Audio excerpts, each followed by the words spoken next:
E agora a gente vai entrar numa outra parte. Se você pegar o edital, você vai perceber que a gente tem lá várias divisões ou várias indicações de coisas que caíram já nas provas passadas e que podem cair de novo, que podem se repetir. Então a gente está tratando aqui agora, capítulo 3, dos ofícios de justiça em geral. Então a gente vai falar do que é que acontece realmente dentro do seu cartório, dentro de onde você trabalha. Tá? Então o ofício de justiça é isso. Então você está lá na cidade de Taubaté, vai ter lá o ofício de justiça da primeira vara civil, o ofício de justiça da quinta vara criminal, por exemplo. Tá? Então a gente está tratando disso, que é o local dentro do fórum, vamos assim resumir, aqui para fins didáticos, claro, mas um lugar dentro do fórum que você vai trabalhar, tá bom? Então é basicamente isso, e se veja lá trabalhando, isso faz bem também para você enquanto você estuda. Então diz o seguinte, ó, artigo 26, diz assim: as disposições deste capítulo têm caráter geral e aplicam-se a todos os ofícios de justiça, no que não contrarie disposições específicas contidas em capítulo próprio. Por quê? Porque é lógico, existem coisas que vão estar em locais próprios. Então, por exemplo, pode ser que exista um jeito certo de você fazer um determinado procedimento dentro, sei lá, da vara de execuções criminais. Então é isso que o artigo quer dizer, um artigo bem simples. Então o que está aqui neste capítulo, no capítulo 3, que é o que nós estamos lendo aqui, nesse capítulo 3, em geral isso aqui serve para todo mundo. Quando que não vai servir? Ele mesmo vai dizer quando não serve para todo mundo. Tá? Para onde? Então imagine que para uma das serventias, um dos ofícios, tem uma disposição específica. Opa, se tem uma disposição específica, ele vai dizer isso claramente. Tem até no direito, eu sei que muitos aqui não são do direito, né? Mas eu preciso às vezes fazer aqui algumas incursões no direito apenas para te ensinar, para ficar mais fácil para você entender. E isso é fácil de você entender. Existem dentro dos princípios do direito uma norma que é a seguinte: a lei especial revoga a lei geral. Tá? Então até guarde isso. Ó. A lei especial revoga a lei geral. O que isso significa? Significa o seguinte, ó, quando você tem alguma coisa especial, ou seja, uma coisa muito específica, ela passa por cima daquilo que é geral. Então vou te dar um exemplo aqui para você entender. Ó, tudo que está aqui neste capítulo será regido pelo que este capítulo diz. Se houver algo especial, algo diferente, as próprias normas dirão, tá bom? Então, em regra, o que está aqui é o que você vai seguir, tá? Então, essa aqui é a tradução desse artigo 26 aqui. Então, as disposições deste capítulo têm caráter geral, tá? Servem para todos os ofícios. E quando não servir, ele mesmo vai dizer, tá? A própria norma vai dizer, tá? Artigo 27 diz assim, ó, os servidores da justiça darão atendimento prioritário, opa, atendimento prioritário, você já ouviu isso aqui em algum lugar, né? Com certeza, atendimento prioritário. Para quem que ele vai dar? Os servidores vão dar atendimento prioritário às pessoas portadoras de deficiência, aos idosos, às gestantes, às lactantes, ou seja, as mulheres que estão amamentando, e as pessoas acompanhadas de criança de colo, tá? Então veja só, quem são as pessoas que vão ter atendimento prioritário? Portadoras de deficiência ou pessoas com deficiência, até o nome mais digno hoje, o nome, né, pessoa com deficiência ou pessoas portadoras de deficiência, tal, independente do nome, mas você entendeu a ideia aqui. Aos idosos a partir de 60 anos, isso já é possível. As gestantes, então a mulher grávida, as lactantes, mulheres que estão amamentando, e pessoas acompanhadas por criança de colo. É claro, né, tem que ter muito critério, você sabe que tem... O Brasil é um lugar muito peculiar, né, meus amigos? E você sabe que tem até aluguel ou empréstimo de criança, né? Mas vamos aqui supor que seja realmente uma pessoa que está com uma criança de colo que tem alguma relação com ela. Pode ser um filho, pode ser neto, pode ser sobrinho, pode ser afilhado, seja lá o que for. Então, pessoas com criança de colo também têm prioridade, tá? E aí, veja só, mediante, como é que você dá esse atendimento prioritário? Com garantia de lugar privilegiado em filas, então lugar privilegiado em filas, distribuição de senhas, com numeração adequada ao atendimento preferencial, alocação de espaço para atendimento exclusivo no balcão Então você pode ter lá num balcão dentro do fórum, você pode colocar até um adesivo, pode colocar, em alguns lugares colocam até uma espécie de divisória, ó, daqui para cá, atendimento preferencial, daqui para cá, o atendimento geral, né? Ou implantação de qualquer outro sistema que, observadas as peculiaridades existentes, assegure a prioridade. Não parece haver aqui muita dificuldade nesse artigo 27 também. A única coisa que eu quero que você guarde são essas pessoas aqui, tá? Porque isso aqui pode ser objeto de questionamento. Por quê? Porque pode ser que a sua questão traga alguma inserção de outras pessoas aqui. Vou te dar um exemplo. Por exemplo, por exemplo fica ótimo, né? Mas eu vou te dar um exemplo.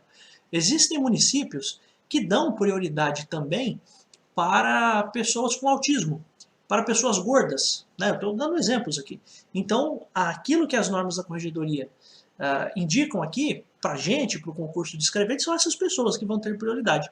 Isso não exclui que pessoas com autismo, pessoas gordas, seja lá o que for, que essas pessoas também possam ter atendimento. Mas para ser atendido dentro do fórum, você vai respeitar as normas da corregedoria, que são essas pessoas aqui que têm direito à prioridade. Tá? Então, pessoas com deficiência, idosos, gestantes, lactantes, pessoas acompanhadas por criança de colo. Como é que você faz isso? Você separa um lugar na fila, que é essa primeira indicação aqui, local privilegiado nas filas, ou você dá uma senha, então deixa todo mundo sentado e entrega senhas preferenciais e senhas gerais, ou você deixa um lugar dentro do fórum específico, ó, né, daqui para cá são as pessoas prioritárias, daqui para cá são outras pessoas.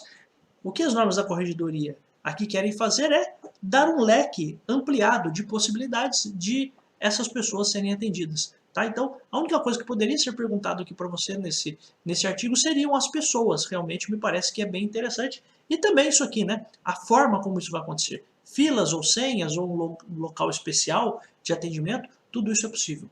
E para a gente encerrar, a gente vai estar aqui com o artigo 27A. Ó, uma observação para você, que não é do direito, quando você tem assim um artigo, por exemplo, o artigo com um tracinho e uma letra, né? Você poderia ter aqui artigo 27B, artigo 27C, artigo 27D, aqui no caso a gente tem artigo 27A. O que acontece? Alguém viu que entre o artigo 27 e o artigo 28 precisava de alguma coisa. Aí, para não ter que renumerar tudo, o que as pessoas fazem? Colocam essa letrinha aqui logo depois do artigo 27. Então tem o artigo 27, aí tem o artigo 28. Aí o que acontece? Para as pessoas não terem que renumerar tudo, porque aí esse artigo seria o 28, esse aqui seria o 29, e aí você teria um problema para renumerar tudo, você faz desse jeito, você insere aqui no meio um outro artigo, o artigo então 27A. Aí diz o seguinte, ó, a prioridade de que trata o artigo 27 se aplica às advogadas públicas e privadas. Então veja só, essas prioridades, porque veja só, entenda uma coisa, no caso, a gente tem aqui numa questão de prioridade, no artigo 27 é atendimento prioritário ao público, tá? Então, esse artigo 27 é para o público em geral, tá? Agora a pergunta é a seguinte, tá, e se eu sou uma advogada que estou grávida, será que eu vou ter que ficar na fila de todos os outros advogados? Não, você também pode ir para a fila preferencial, é isso que o artigo 27 quer dizer, ó. Então, a prioridade de que trata o artigo 27 se aplica a quem? As advogadas públicas e privadas, promotoras e procuradoras do Ministério Público gestantes ou lactantes e a qualquer pessoa com criança de colo, inclusive para preferência nas audiências de primeiro grau de jurisdição. Então vamos parar por aqui, aí a gente vai fazendo como a gente sempre fez aqui, com calma, dissecando o artigo. Então vamos lá, primeira coisa, a prioridade se aplica às advogadas públicas e privadas. Vou fazer uma observação aqui para você, que é a seguinte, ó, advogado público, por exemplo, eu sou advogado público, por quê? Porque eu sou advogado que atendo lá pela OAB? Não, eu sou um advogado público porque eu sou de uma carreira da advocacia pública. Eu sou procurador de um município. Então, a advocacia pública são as procuradorias dos entes públicos, tá? Então, é procuradoria do município, procuradoria do estado e procuradoria federal, tá? Então, você tem procuradoria do município, procuradoria do estado, procuradoria federal, que seria a procuradoria federal, que a gente chama de Advocacia Geral da União. Mas veja só, então as advogadas públicas têm essa prerrogativa, essa prioridade, tá? E também advogadas particulares. Então qualquer advogada que passou na OAB, que está ali com a sua carteira da OAB, então ela também tem essa prioridade de ser atendida. Além disso, promotoras e procuradoras do Ministério Público, tá? Também a mesma coisa. Só uma observação, não vai cair isso para você, né? Mas as promotoras são aquelas que atuam, promotoras e promotores, mas promotora é quem atua pelo Ministério Público Estadual em primeira instância, e as procuradoras podem ser atuantes da segunda instância ou que pertencem ao Ministério Público Federal, que você também chama de procuradores. Daí seriam procuradores da República. Mas a ideia aqui, não quero que você guarde essas classificações todas, porque isso não vai ser perguntado. Pode perguntar para você quem é que pode ser destinatário dessa prioridade, quem são as destinatárias dessa prioridade. Então a gente está falando aqui de advogadas públicas e privadas, advogadas, entenda-se, procuradoras dos entes públicos, tá? E advogadas particulares também, promotoras de justiça, procuradoras também, que pertencem ao Ministério Público, que sejam gestantes ou lactantes, e a pessoa, e a qualquer pessoa com criança de colo, tá? Então, pode ser que chegue lá uma advogada pública com uma criança de colo. Essa advogada pública tem direito à prioridade. Essa promotora que chega lá com criança de colo tem prioridade. A gestante, a promotora que chega lá gestante tem prioridade. A promotora que é lactante tem prioridade, tá? Aí veja só, essa prioridade não é só na fila. Então vou colocar aqui, ó. Observação, a prioridade não é somente na fila de espera, mas também com relação às audiências. O que significa? Significa o seguinte, eu chego lá no fórum, então você sabe que quando tem uma audiência no fórum, as partes ficam ali esperando, as pessoas ficam ali numa salinha esperando acontecer a audiência. Aí vem uma pessoa e chama, ó, fulano de tal, vamos entrar para audiência, fulano de tal, vamos entrar para audiência. Se no dia da audiência nós tivermos com uma pessoa assim, com uma advogada pública, com uma advogada particular, com uma promotora, com uma procuradora, que estejam grávidas, que estejam amamentando, que estejam com uma criança de colo, a audiência dessas pessoas naquele dia vai ser passada na frente. Tá? É isso que o artigo quer dizer. Então a prioridade não é somente na fila de espera para atendimento no balcão do fórum, acho que é mais fácil assim para você entender, mas também com relação às audiências. Então, só continuando o que diz o artigo, né?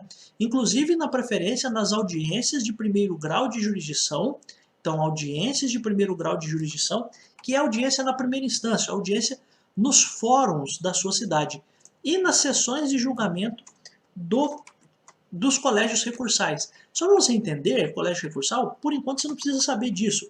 É como se fosse um julgamento, ó, com muitas aspas, quem é do direito, por favor, me perdoe o que eu vou dizer, mas para que os colegas que não são do direito entendam. Então, se fosse um julgamento em segunda instância de um caso dos juizados de pequenas causas, que hoje são chamados de juizados especiais cíveis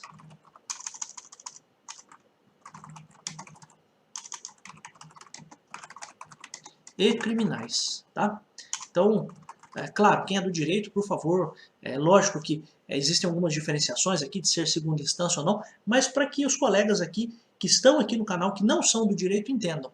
Então, olha só, a preferência você tem no primeiro grau, então na primeira instância, tá? Então pode ser lá na comarca de Cunha, na comarca de Taubaté, mas também nas sessões de julgamento dos colégios recursais. O colégio recursal é um local em que tem pessoas que vão julgar pela segunda vez, como se fosse, com muitas aspas, tá? Porque não é segunda instância, mas com muitas aspas, um julgamento de um caso que começou nos juizados de pequenas causas, né? Que a gente conhece como pequenas causas, que hoje tem até um outro nome, que é os juizados especiais cíveis e criminais. São para coisas menores, então se tem um processo de uma coisa menor que está nesse juizado de pequenas causas, que são os juizados especiais cíveis e criminais, se a pessoa perder ali, se ela não se contentar, ela leva esse processo para o colégio recursal, tá? Então, só isso, a única coisa que você precisa saber para agora.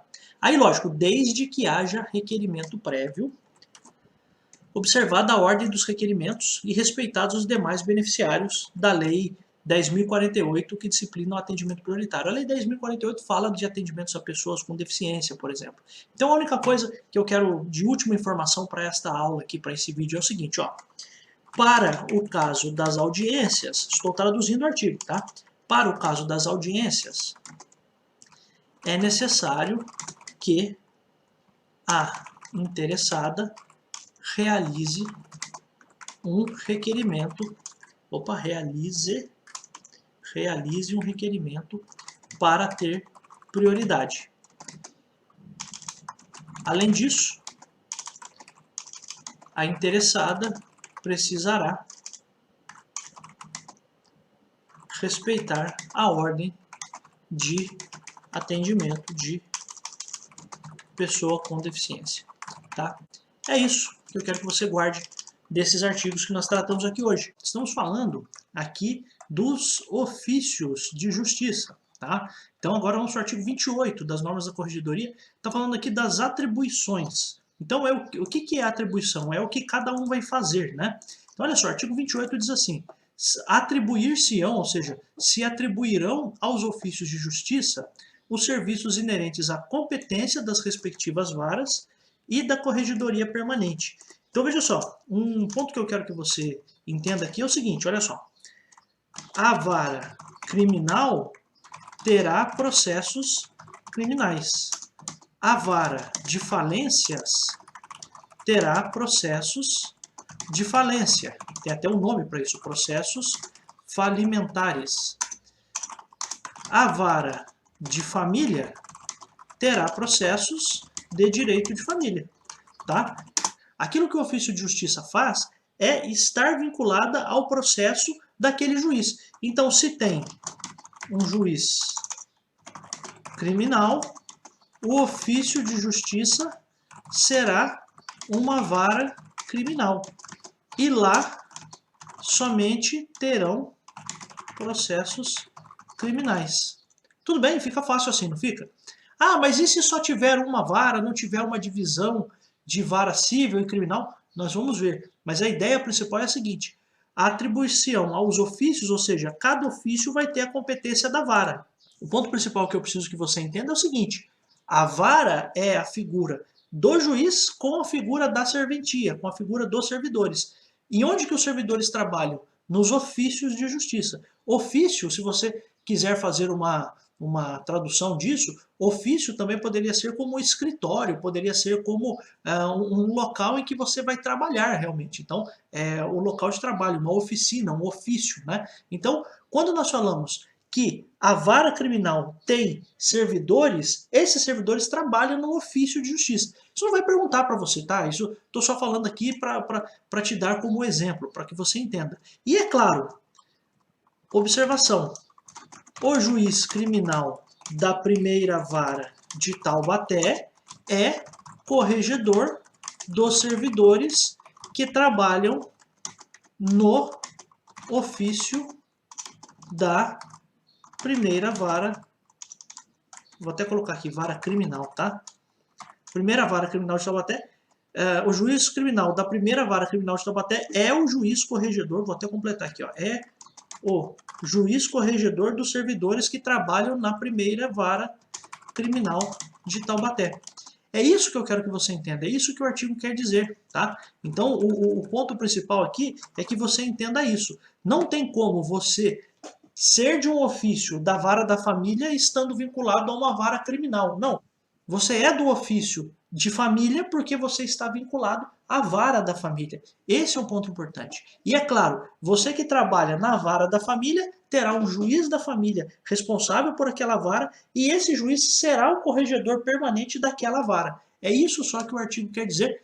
Em resumo, muitas coisas que nós já vimos em tantos outros artigos aqui das normas da corregedoria. Mas como o objetivo aqui é tratar assunto por assunto, ponto a ponto, eu preciso fazer essa abordagem com você. Agora, artigo 29. Competem aos ofícios de justiça os serviços do foro judicial, atribuindo-se-lhes a numeração ordinal e a denominação da respectiva vara, onde houver mais de uma. Então vamos lá, numeração ordinal. Então veja só, imagine o seguinte, uma cidade chamada Taubaté, você já ouviu falar, né? Então imagine que lá tem uma vara e outra vara. Aí o que você faz? A primeira vara que foi criada vai se chamar primeira vara. É óbvio, né? A segunda vara vai se chamar segunda vara e a terceira vara será chamada de terceira vara. Parece um negócio meio difícil, mas não é não. Os ofícios farão os serviços daquele foro, daquele local ali, certo? E cada um vai ter uma numeração ordinal, por ordem. Então, primeiro, segundo e terceiro, e a denominação da respectiva vara. Então, primeira vara de Taubaté. Você vai perceber que em alguns locais você vai ter vara civil e você vai ter a divisão também com vara criminal. Aí você pode fazer a diferenciação. Primeira vara civil de Taubaté. Segunda vara, ou vamos colocar aqui, primeira vara criminal de Taubaté. E assim por diante, tá? Mas é isso só que o artigo quer dizer aqui para você. Às vezes o artigo, ele poderia dizer de outro jeito, né? Ele poderia dizer o seguinte, ó, cada vara vai ter um número, tudo bem? Por ordem, acabou. Mas tudo bem, não vamos contrariar aqui as nossas normas da corregedoria. Então, os ofícios vão fazer os serviços de cada um. Então, pensa o seguinte, na primeira vara civil de Taubaté, quem que vai estar? Vai estar o juiz da primeira vara civil, vai estar o cartório e o ofício, você pode chamar de cartório ou de ofício, da primeira vara civil de Taubaté. Tá? Então é claro que esse juiz aqui só vai trabalhar nessa vara e você, como servidor, só vai trabalhar ali. Tá? É só isso que o artigo quer dizer, nada mais do que isso. Agora, no artigo 29, nós vamos para o parágrafo 1º. Ó, eu até já grifei um pouquinho antes, só para ficar mais fácil para você entender. Olha só, parágrafo 1º diz assim, nas comarcas e foros distritais com mais de uma vara, haverá um ofício ou seção de distribuição judicial, ao qual incumbem os serviços de distribuição, de contadoria e partidoria, e nos termos da lei do arquivo geral. Então, olha só, vamos lá, vamos por partes aqui.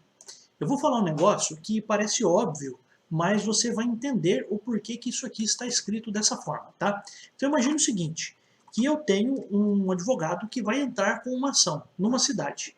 E naquela cidade, na cidade A, só tem uma vara. Então vamos lá, vou pegar um exemplo aqui. Advogado vai ajuizar uma ação na cidade A. E a cidade A só tem uma vara. A pergunta é, em qual vara cairá este processo? E a resposta é simples, na vara única, ou na única vara, estou escrevendo de outro jeito, né? Na única vara da cidade A. É óbvio isso? É óbvio. Vamos avançar mais um pouquinho, só para você entender. O advogado, situação 2, tá? Então vamos marcar aqui, ó, só para você entender. Situação 1 é essa. O advogado vai ajuizar uma ação na cidade A, só que a cidade A só tem uma vara. Em qual vara cairá este processo? Vai cair na única vara, ou na vara única da cidade A. Agora, situação 2. Advogado vai ajuizar ação na cidade B.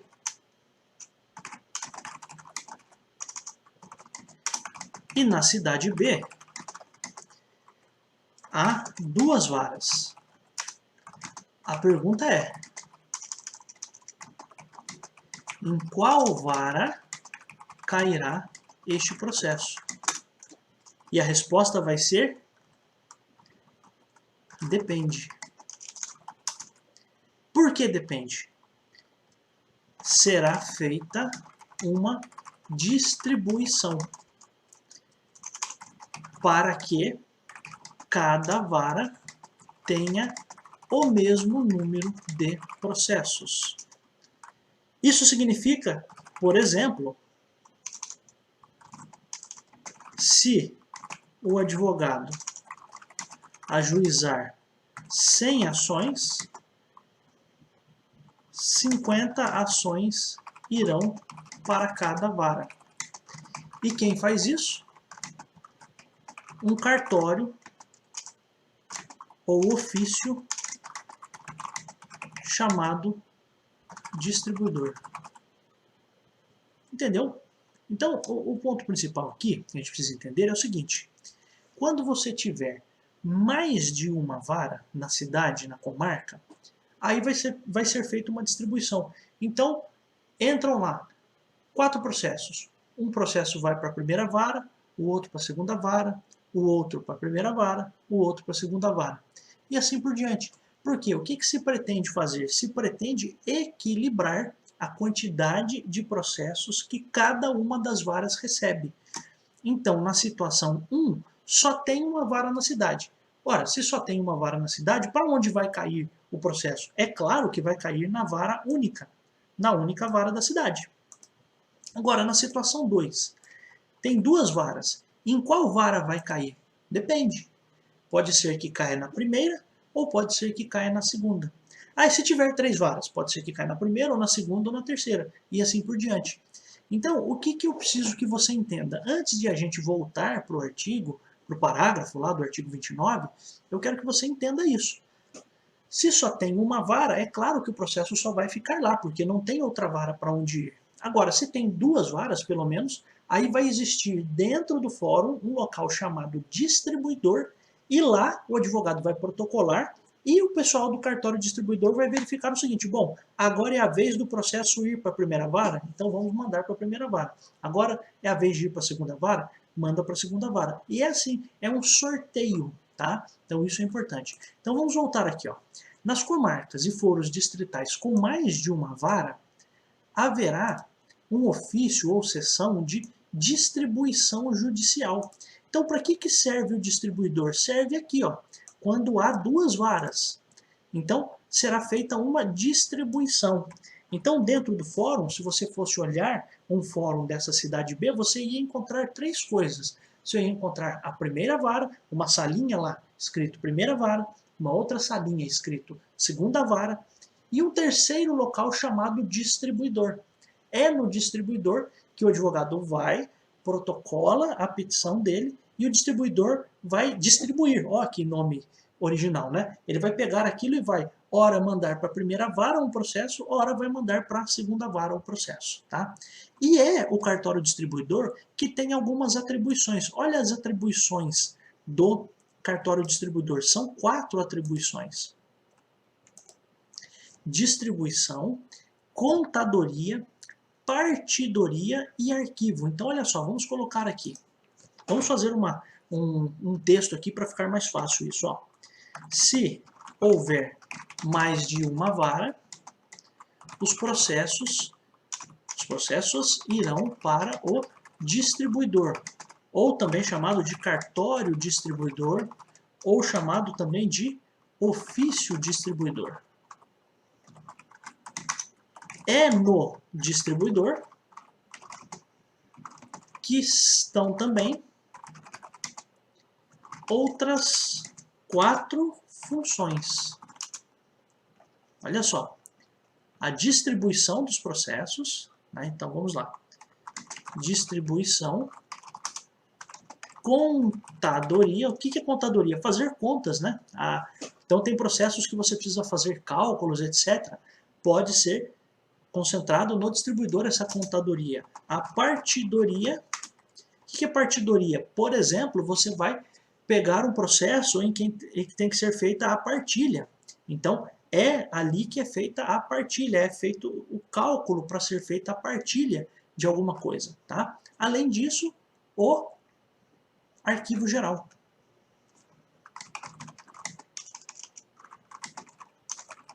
Então, veja só, nessa salinha, então pensa aí nesse fórum da cidade B. Primeira vara, segunda vara, cartório distribuidor. No distribuidor, além de a pessoa ficar recebendo as petições e distribuindo para as varas, para a primeira e para a segunda vara, está lá concentrado o serviço de contadoria, partidoria e o arquivo geral. Então, todos os arquivos da primeira vara, arquivo morto, pode ir para o distribuidor. Arquivo morto da segunda vara pode ir para o distribuidor. Veremos ainda, nas normas da corregedoria, outras indicações de como se arquivam os processos. Mas, para começo, guarde isso que é o suficiente, tá bom? Então, olha só. Esse é o parágrafo 1º. Nas comarcas e foros distritais com mais de uma vara, haverá um ofício ou sessão de distribuição judicial, ao qual incumbem os serviços de distribuição, contadoria, partidoria e nos termos da lei, arquivo geral. Tá? Então vamos agora para o parágrafo 2º. Aí o parágrafo 2º diz o seguinte, ó, na cidade que não tiver mais de uma vara, essa única vara faz tudo. Olha como ele está dizendo isso. Ó, o parágrafo 2º diz assim, nas comarcas em que existir uma única vara e um único ofício de justiça, a este competem as atribuições dos serviços de distribuição, de contadoria e de partidoria. Olha que interessante, porque não tem aqui a menção de que esta única vara ficará responsável pelo arquivo geral. É uma pegadinha de concurso? É. Então presta atenção, ó. Se eu colocasse lado a lado os artigos, você conseguiria comparar isso. Eu vou até fazer aqui para você. Olha que legal. Para você entender o que está acontecendo aqui. Ó. Então vamos lá. Vou fazer aqui uma comparação para você. Ó.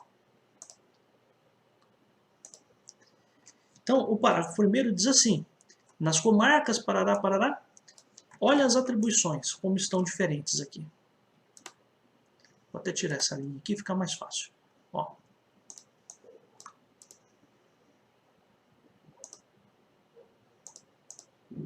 Então diz assim, ó, só para você entender.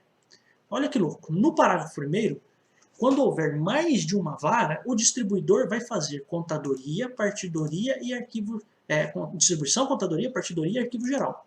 Já aqui, quando for uma única vara,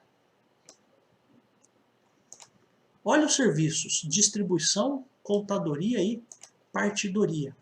Qual é a pergunta do concurso? A pergunta do concurso é colocar arquivo geral aqui, sendo que o arquivo geral não está aqui. Você conseguiu sacar? Então aqui, eu vou até colocar numa outra cor. Ó. Quando houver mais de uma vara, o distribuidor também trabalha com o arquivo geral. Então quando houver mais de uma vara, o distribuidor também atua com o arquivo geral. Quando houver uma única vara, não há essa indicação de arquivo geral. Então, onde é que o seu examinador pode passar a perna em você se ele for muito desgraçado quando ele for fazer a prova? O que ele pode fazer? Ele pode colocar assim, nas comarcas em que existir uma única vara e um único ofício de justiça, a estes competem as atribuições dos ofícios de distribuição, de contadoria, de partidoria e arquivo geral. Só que não, o arquivo geral não está lá. Tá? Então, não confunda, porque ele pode pegar o que é de um local em que há mais de uma vara, que tem arquivo geral, o distribuidor faz o arquivo geral, e quando tem uma única vara, a norma da corregedoria não fala sobre isso. Tá? Então, isso é um ponto importante para o qual eu quero chamar muito sua atenção, porque estudar para concurso, por vezes, é isso. É você não somente ler os artigos, e é isso que eu quero despertar em você aqui neste canal. É você entender que quando você está lendo, perguntas podem ser feitas. Então veja, isso aqui pode ser uma questão de prova.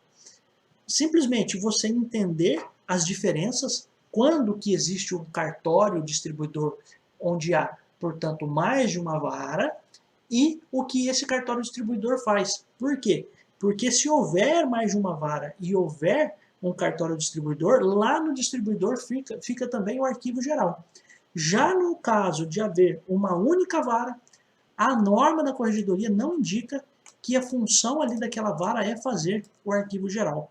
Então esse é um ponto importante para o qual eu quero chamar sua atenção. Vou até repetir aqui. Atenção! Se houver um cartório distribuidor, que acontece quando há mais de uma vara, vou até colocar assim, lá também ficará o arquivo geral. Se não houver mais de uma vara, esta vara não servirá. Esta vara fará todas as funções do distribuidor, menos a função de arquivo geral, tá? Menos a função de arquivo geral. Então, se não houver mais de uma vara,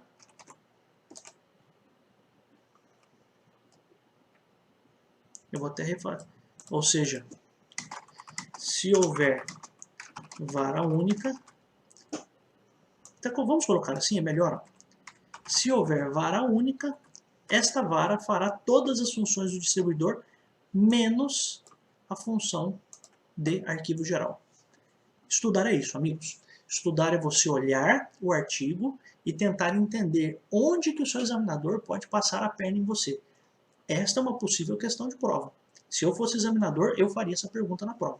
Por quê? Porque todo mundo se lembra, pode se lembrar que o distribuidor faz a distribuição, pode se lembrar que ele faz a contadoria e partidoria, mas a questão do arquivo geral é o que diferencia um e outro. E a capacidade que você precisa ter para estudar é essa, fazer diferenciações. Depois que eu expliquei o parágrafo primeiro, depois que eu expliquei o parágrafo segundo, agora é o momento de fazer diferenciações que podem ser objeto de questões de concurso. E essa é uma possível questão de concurso por causa disso, por causa da ausência da palavra, da expressão arquivo geral aqui no parágrafo 2º. Tá bom? Estamos aqui falando das normas da corregedoria. Vamos aqui com calma de novo, com artigos tranquilos, fáceis, mas que podem ser objeto de perguntas. Então, seção 5 do Sistema Informatizado Oficial. Subseção 1, disposições gerais. Olha só. Os procedimentos de registro e documentação dos processos judiciais e administrativos realizar-se-ão diretamente no Sistema Informatizado Oficial. Então, registro e documentação de processos judiciais e processos administrativos vão ser feitos onde? No Sistema Informatizado Oficial ou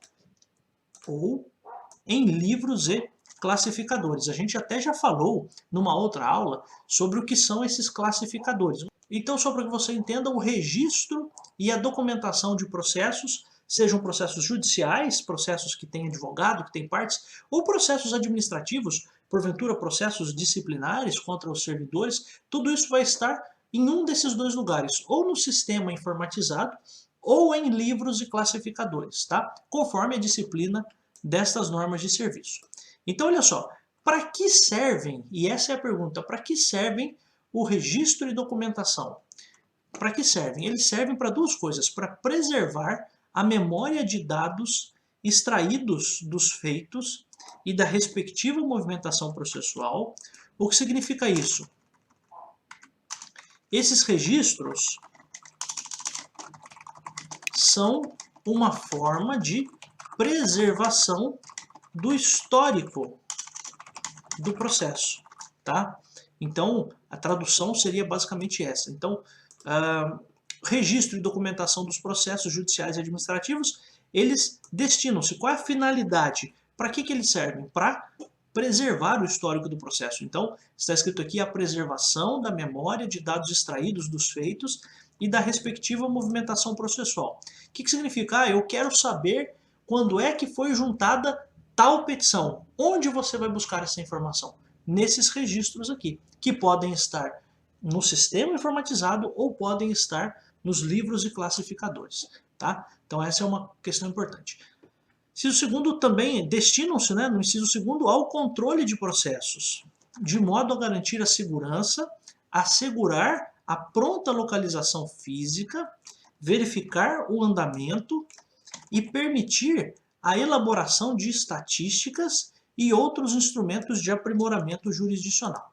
Então veja só, por quê? E essa é uma pergunta, por que é que você registra tudo? Por que é que você documenta tudo no processo? E pense com a cabeça de um escrevente. Você como escrevente, por que você no seu trabalho tem que documentar tudo? Tem que registrar tudo? Tem que lançar tudo no sistema? Qual é o objetivo? Primeiro, preservar o histórico do processo e mais do que isso, quando alguém do povo ou quando algum advogado vai até o fórum para ver um processo, ele precisa saber onde está esse processo. Então a primeira coisa importante é localização física. A localização física é isso, é saber em que local está o processo. Olha, doutor, este processo aqui está agora com o Ministério Público, este processo aqui está com o advogado da parte contrária, este processo aqui está no gabinete do juiz. Isso é importante. Por isso que você faz esse histórico. Por quê? Para você ter esse controle. Então, para que serve o controle? O controle é para isso, para você saber, por exemplo, onde está o processo, localização física. Também verificar o andamento do processo. Pense o seguinte, eu quero saber se o oficial de justiça já foi fazer uma penhora num determinado imóvel. Como é que eu sei disso? Estará registrado no sistema, tá? E também, uma outra finalidade de você lançar dados é a elaboração de estatísticas e outros instrumentos, outros tipos de pesquisas para o aprimoramento da prestação jurisdicional. Por quê?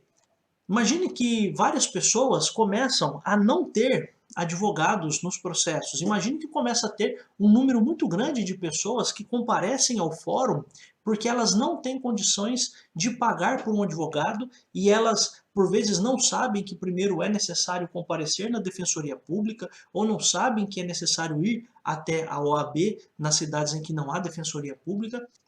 Qual é a ideia aqui? Com essa identificação de que as pessoas não têm advogados nos processos, o Poder Judiciário pode mandar um ofício para a Defensoria Pública, pode mandar um ofício para a OAB, porque eles tiveram um dado extraído de um processo e esses dados todos foram reunidos de vários processos e todos esses dados foram mandados para a Defensoria ou para a OAB para que eles providenciassem advogados. Para quê? Para aprimorar a prestação jurisdicional, para que as pessoas, por exemplo, pudessem ter advogados nos processos. E servem para tantas outras coisas. Aqui o que eu quero que você guarde é, você faz esse registro e a documentação de tudo que existe para preservar a história, a memória dos processos, a memória dos dados dos processos e mais do que isso, para você controlar. Controlar o quê? A localização física, sabendo onde estão esses processos, para você verificar o andamento, para verificar em que pé estão esses processos e para que sejam elaboradas estatísticas ou instrumentos de aprimoramento da prestação jurisdicional. Por exemplo, isso. Imagine que uma pessoa está sem advogado. Vai existir uma forma de o escrevente lançar que a pessoa está sem advogado no processo. Por quê? Porque depois o Poder Judiciário faz um compilado de todas essas informações e manda para os órgãos competentes. Aprimoramento da prestação jurisdicional é a entrega da justiça. Significa o Poder Judiciário se aperfeiçoar, conseguir resolver os processos mais rapidamente. Tá? Então, isso é o que diz o artigo 46, no inciso 1º e no inciso 2º. Qual a ideia? Tudo vai ser registrado para você melhorar o trabalho, para você preservar a memória e melhorar os trabalhos. Tá? Além disso, o 47 diz assim, coisa básica, mas importante para você saber, os servidores dos ofícios de justiça deverão se adaptar continuamente às evoluções, então deverão se adaptar continuamente às evoluções do sistema informatizado oficial. É lógico, você tem que estar ligado, né? Utilizando plenamente as funcionalidades disponibilizadas para a realização dos atos pertinentes ao serviço. Que atos são esses? Vou até colocar aqui para baixo, ó. Que atos são esses? Emissão de certidões, ofícios, mandados, cargas dos autos, etc. Só para você ter uma noção, o que ele quer dizer é o seguinte, tudo que você for fazer, você tem que fazer do modo atualizado. Se você vai fazer uma certidão, você tem que fazer do jeito que o sistema hoje exige que seja feita uma certidão. Se você vai fazer um ofício, você precisa fazer o ofício nos moldes como hoje esses ofícios estão sendo feitos. Tá? Então você precisa estar continuamente adaptado. Então uma adaptação contínua ou uma evolução ou um aprimoramento contínuo do seu conhecimento como servidor. Outra coisa importante, parágrafo único diz assim, para efeito de divisão do trabalho, ou seja, o que é divisão do trabalho? É saber o que é que cada servidor vai fazer. Então olha só, para efeito de divisão do trabalho entre os escreventes técnicos judiciários, oficiais de justiça e juízes, e outras providências necessárias à ordem de serviço, o sistema informatizado atribuirá a cada processo distribuído um número de controle interno da unidade judicial, sem prejuízo, ou seja, sem excluir o número do processo, que é o número do protocolo que seguirá uma série única. Então, o que significa?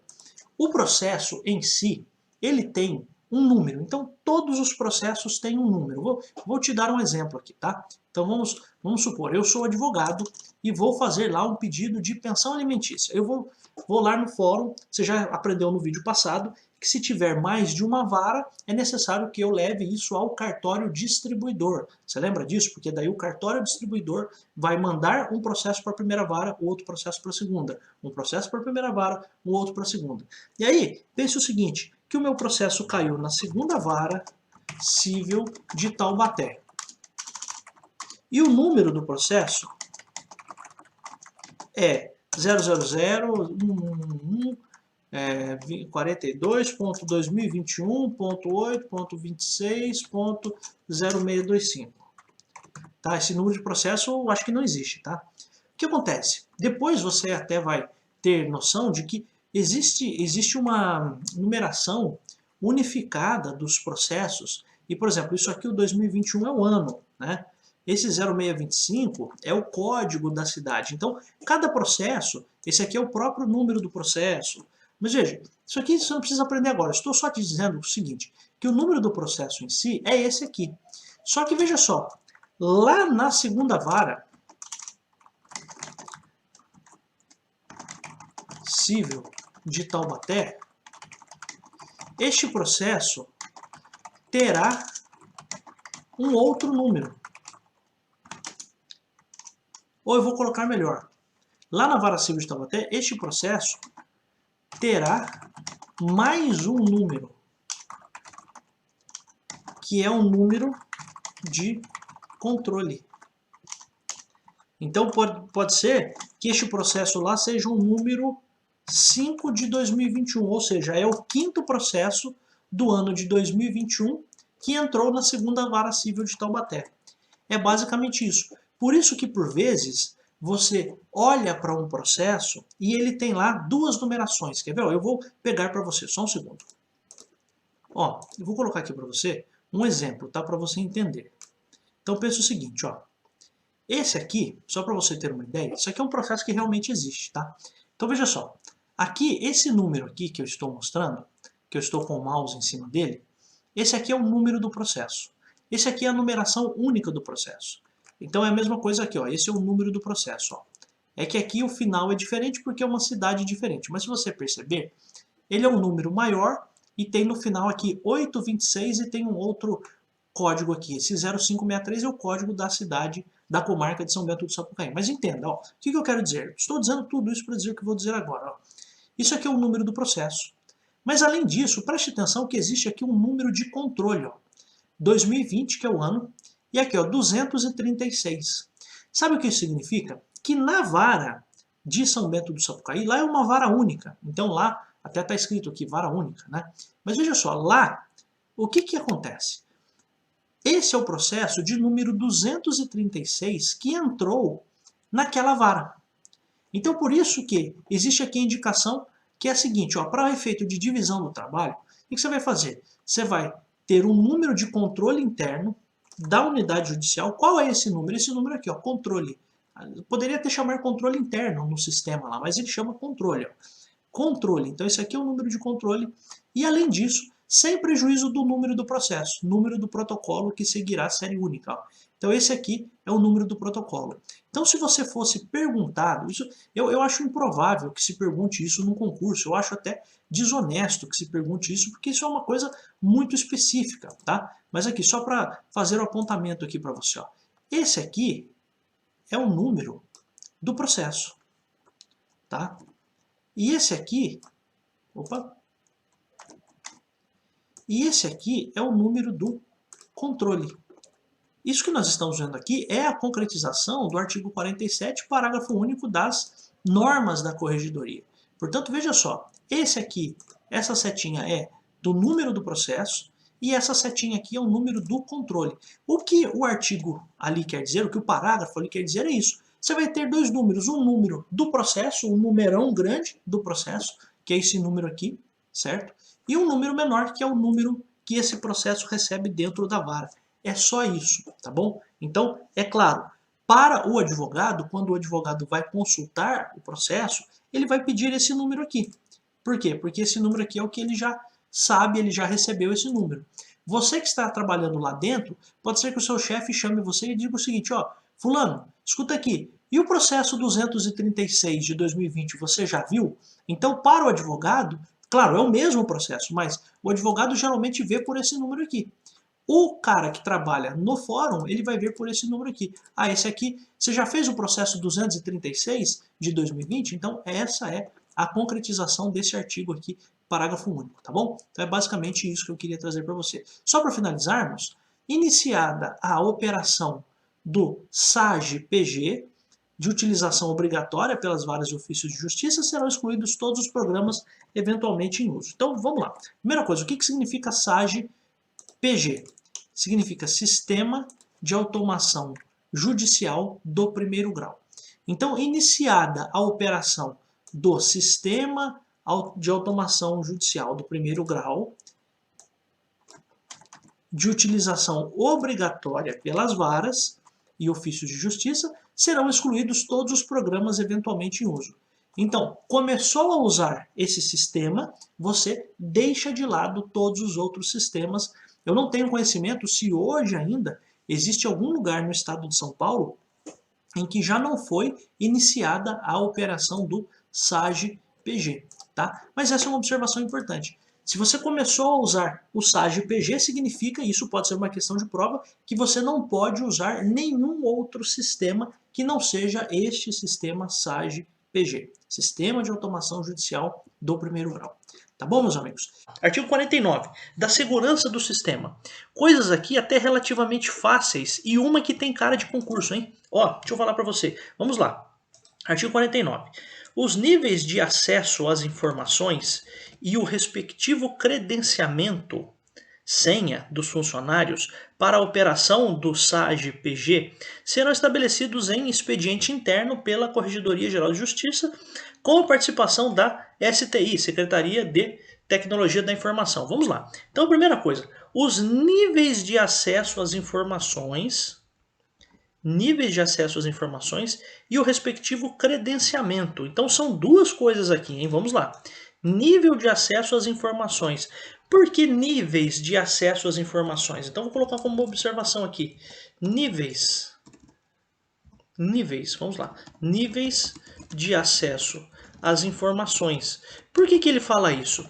Porque existirão pessoas dentro do cartório que terão acesso até a página 2 do negócio. Então não é todo mundo que vai ter acesso a tudo. Então pensa o seguinte, só para te dar um exemplo. Imagina que você tem um processo que está em segredo de justiça porque tem lá uma declaração de imposto de renda e a quantidade de bens de uma certa pessoa. Pensa que é um processo lá do Silvio Santos. Então, é possível que um servidor só tenha acesso à declaração de imposto de renda do Silvio Santos, por exemplo, tá? Então, por isso que fala de nível de acesso às informações. Então, níveis de acesso de informações nem todo servidor vai ter, vou colocar até terá, que é melhor, né? Terá acesso a tudo. Tá? Então isso é uma coisa importante. Principalmente se você está iniciando, você não vai chegar lá tendo acesso, por exemplo, a um sistema que pesquisa contas bancárias das pessoas, que existe dentro do tribunal. Você não vai ter acesso a isso. Então, o nível de acesso às informações e o credenciamento dos funcionários, a senha dos funcionários para operação nesse sistema serão estabelecidos por expediente interno pela Corregedoria Geral da Justiça. Então, quem faz isso? Um expediente interno da Corregedoria Geral da Justiça. Tá? Então, essa é uma coisa importante. Qual a pergunta que pode ser perguntada? O nível de acesso às informações será estabelecido em lei? Não. O nível de acesso às informações será estabelecido pelo presidente do Tribunal de Justiça? Não. Vai ser feito por expediente interno da Corregedoria Geral da Justiça. Tá? Então, essa é a primeira coisa. Outra coisa.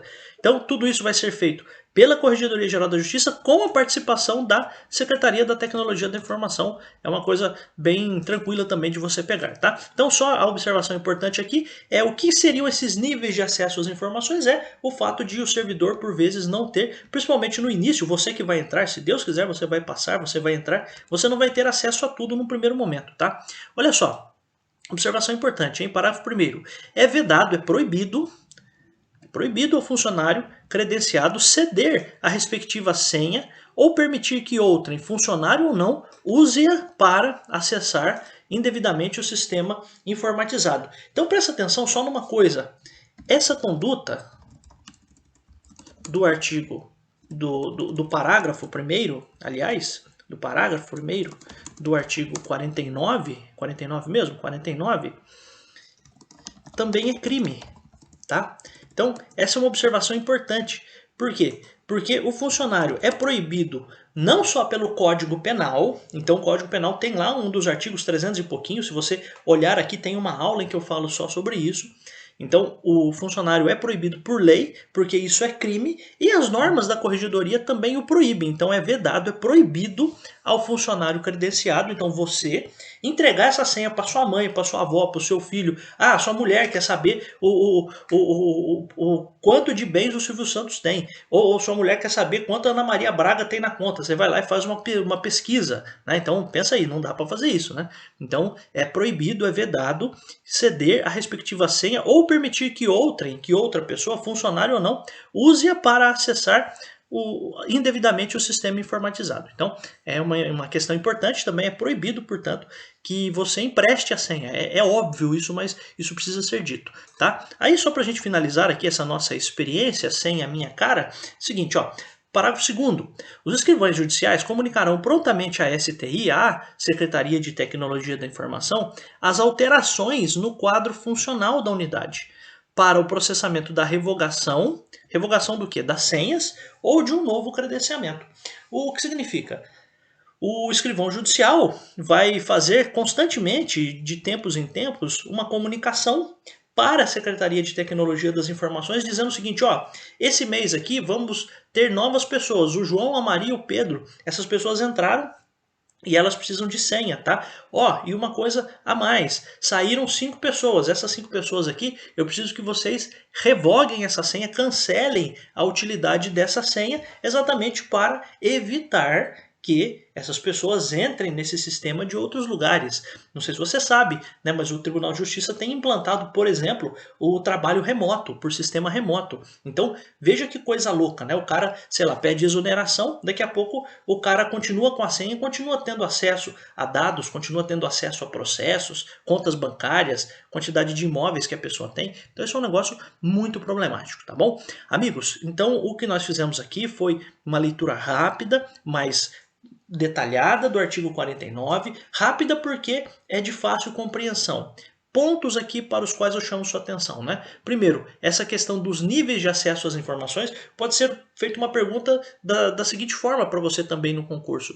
É possível haver diferenciação quanto ao acesso às informações? Opa, é sim. Por quê? Porque as normas da corregedoria dizem no artigo 49 que será feito uma gradação, é feito de modo gradativo o acesso às informações, ou a profundidade dessas informações. Então veja, quando você lê um artigo, você pode extrair outras conclusões. Uma conclusão é essa, é possível que sejam estabelecidos níveis de informações diferenciadas para cada servidor. Porque às vezes a gente pensa assim, pô, mas pelo princípio da igualdade, etc e tal, será que pode? Pode. Então a questão é essa, de fato pode, você pode estabelecer níveis diferenciados de acesso às informações, tá? Para servidores, então você pode colocar um servidor tendo acesso até tal área, até tal assunto e um outro servidor com outro assunto e assim por diante, tá bom? E aí, claro, é proibido você ceder a senha para outra pessoa. Você não pode emprestar essa senha e lembrar, isso eu acho que é importante, hein? Você lembrar que essa conduta também é crime, tá? Então isso é uma coisa relevante, muito importante. E aí, lógico, quando houver alteração das pessoas que estão ali naquele cartório, vai haver uma comunicação dos escrivães judiciais para a Secretaria de Tecnologia da Informação para informar se houve, se pessoas entraram, então vamos criar novas senhas, ou se pessoas saíram, ocasião que nós vamos ter que revogar as senhas. Tá bom, meus amigos? Muito obrigado por você estar aqui. Agradeço muito que você esteja aqui, você que comenta aqui, você que compartilha o vídeo, você que curte o vídeo. Isso para mim é muito importante. Também peço que você que assiste a este canal, que você se inscreva. Eu percebo que existem pessoas que ainda assistem aos vídeos aqui do canal que não se inscrevem. Se você se inscrever, isso vai me ajudar bastante. Eu peço que você faça isso e só tenho a agradecer as palavras carinhosas que as pessoas têm trazido aqui de gratidão, de reconhecimento de um trabalho que é feito aqui, feito aos poucos, mas feito com muito amor, feito com muito carinho. Então segue aqui o meu grande abraço para todos vocês, fiquem com Deus, se protejam e eu volto ainda em tantos outros vídeos. Tchau!